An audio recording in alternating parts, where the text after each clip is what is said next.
Man, I wish I could play the, I think it's what, Power Man 5000 song, When Worlds Collide. I wish I could play that, but, I'd get flagged for copyright, and I don't want that to happen. Hey guys, what's going on? It's Daniel Strong from QuickTime Reaction.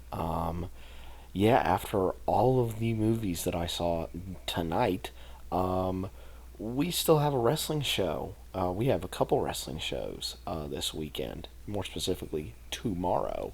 Um, Money in the Bank, of course, but before that, Worlds Collide. Now, of course, this is the joint show between NXT and AAA, but I will not be able to get my review out for it immediately, and I have a couple reasons as to why.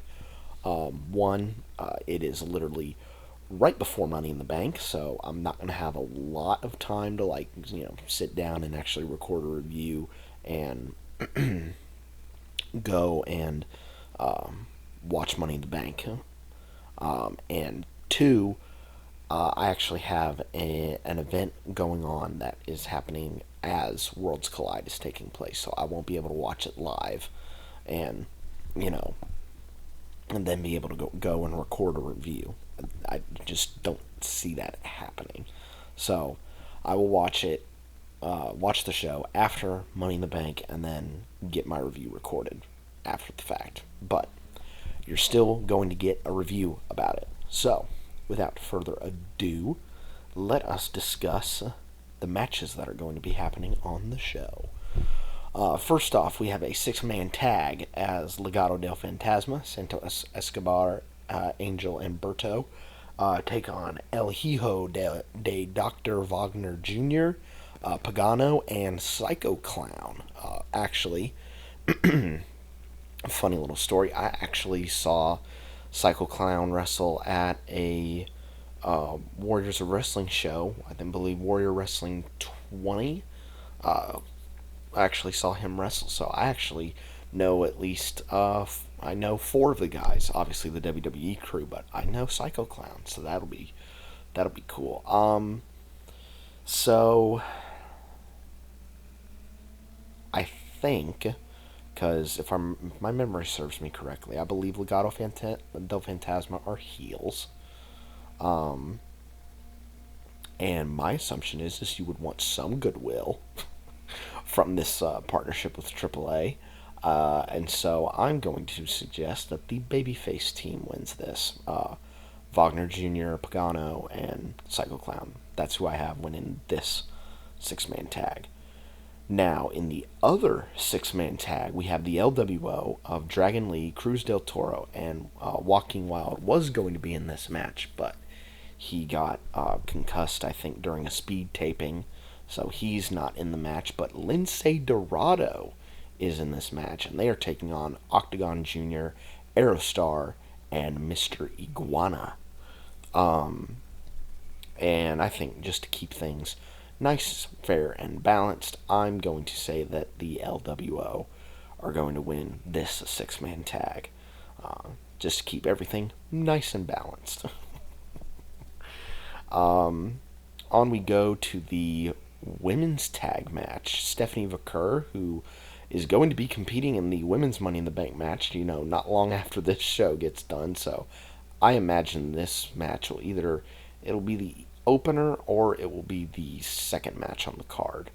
My assumption, just because Vaquer is working in the Money in the Bank match later on in the day.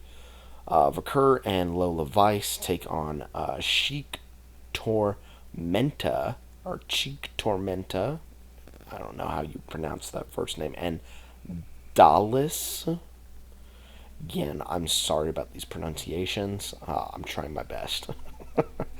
Everything has been pretty simple so far, and then the women's tag is complication with the pronunciations. This one's tough because,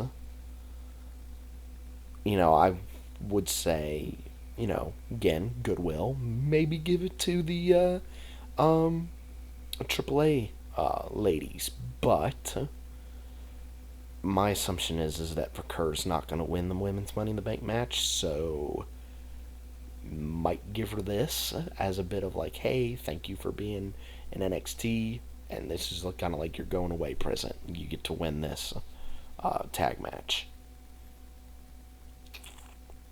And I think that's what's going to happen. I think Vaquer and Vice are gonna win this female tag match, in my opinion. Moving on to the Fatal 4-Way for the NXT North American Championship. Ethan Page defending against Javon Evans, Laredo Kid, and Rey Fenix. This is going to be a really, really fun match between all four of these guys. I haven't seen much of Laredo Kid's work, but I'm very much looking forward to it. And Javon Evans and Rey Fenix, two of the most springiest men on the roster, and of course Javon Evans, I've seen him wrestle down in Deadlock Pro Wrestling and loved him. Phoenix, I love him. So, as much as I want one of those two to win this match, especially more on the side of Javon, I just don't see that happening. I think Ethan Page will somehow, some way, get out of this still North American champion. Which now brings us to the main event. What is most likely going to be the main event? For the AAA Mega Championship, El Hijo del Vikingo defends against Chadgable. So this is very, very interesting. Of course, Chad's kind of been on this kind of anti-crusade against luchadors, and Vikingo has actually had some encounter with WWE's newest luchador, El Grande Americano. He's gotten into bits and spats with him, so, I don't know if they're all at all tied with each other. I can't confirm that off the top of my head, but I have a feeling that this is going to be a really, really good match. Kind of in a similar vein to Angle and Mysterio with their multiple matches, but the one that comes to the top of my head is SummerSlam 02. I think that this is going to be a match for the ages, and I do think that Vikingo is going to walk out still AAA Mega Championship or Mega Champion. So there you go. Those are my predictions for Worlds Collide. Like I said, I'm not going to be able to watch this live when it happens, but you are still going to get a review from me about this show, and I'm very much looking forward to watching it. But yeah, that is not the only show that is happening tomorrow, and I'll have my predictions for that other show out relatively soon. But in the meantime, guys, be safe out there, and remember, wrestling is meant for everybody. Remember that. And I will see you next time.